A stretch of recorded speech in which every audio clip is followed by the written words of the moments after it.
Hey friends, welcome to a reader and a cinephile. A new month is upon us, which means I'm back with a new set of recommendations based on what I read and watched in June. Now, last month I fell back to earth and back to a normal pace after finishing 3 books and 71 films in May.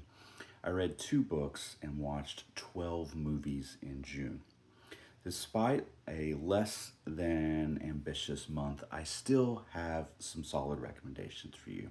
So let's jump in. In the wake of George Floyd's murder, like lots of white Americans, I set out to educate myself. I didn't expect anyone else to do this work for me, and I didn't want to re traumatize vulnerable people. I didn't want to be a voyeur watching some major societal shift without doing a great deal of work on myself. On this journey, a journey which continues to this day, one of the first books I purchased was White Fragility: Why It's So Hard for White People to Talk About Racism by Robin DiAngelo.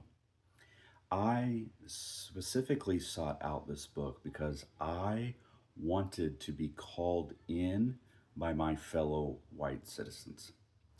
Time spent waiting on disenfranchised populations to explain racism and inequities has long passed.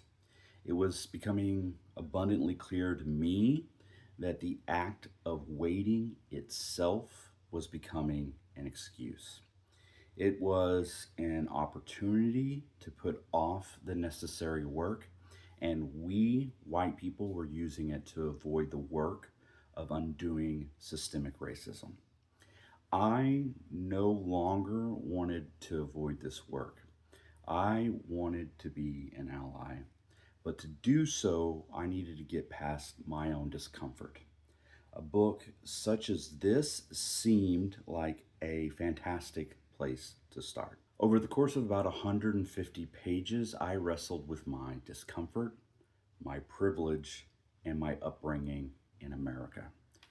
This book opened my eyes to the racist society in which I live and the racism that lives within me. This society was built for and by white men like me. It was built for able bodied, cisgendered, middle to upper class, college educated, straight, and English speakers. While I may not be all of those things, I have been swept up in the pull of their waves. If we truly want a more equitable society, we need to get really comfortable with the discomfort of questioning our history, our current reality, and what steps need to be taken to undo the harm that has been done in our names.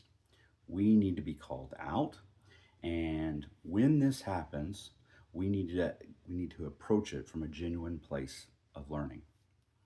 So weeks later, I'm still wrestling with this book, which means it impacted me deeply and profoundly. When I brought it home from the bookstore, this is exactly the lingering impact that I sought. For this reason, I rate it 4 out of 5 stars. Every month at SIF Cinema Uptown, I attend Film Club, hosted by the Seattle International Film Festival.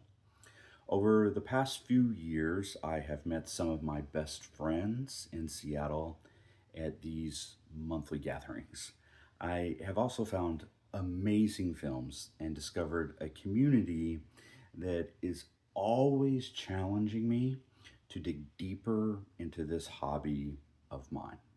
My favorite film of June was this month's Film Club selection.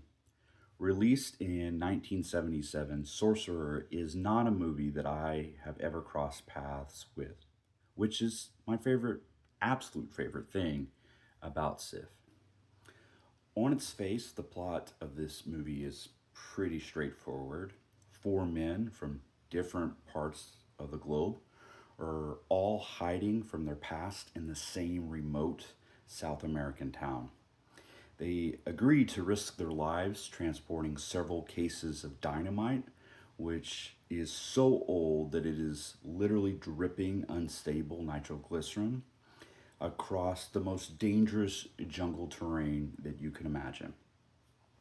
What makes this film feel special is in its execution. From beginning to end, it manages to hold strong to a relentless and intense level of suspense. The bridge crossing scenes alone will make anyone a true believer in the power of cinema.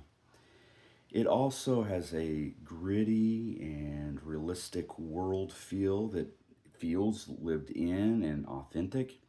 It doesn't feel like it was created for the screen. It feels like we were invited into this world. The characters aren't the most likable men in the world, but you cannot help but develop a certain level of sympathy for them. And finally, this film is about human endurance and our spirit that it'll make you hold your breath in spots and exhale with relief in others.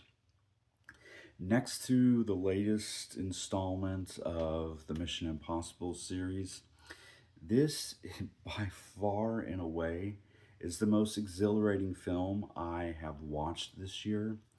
For these reasons, I rated it 4 out of 5 stars. I really recommend you give this one a chance. And that, my friends, are my recommendations for the month. As always, I want to thank you for spending some time with me. I hope these recommendations are opening your eyes to new books and movies to love. If you like what we are doing over here, give me a follow and be sure to tell me what you're loving. I am always looking for my next great book and movie. Until next time, be good to each other.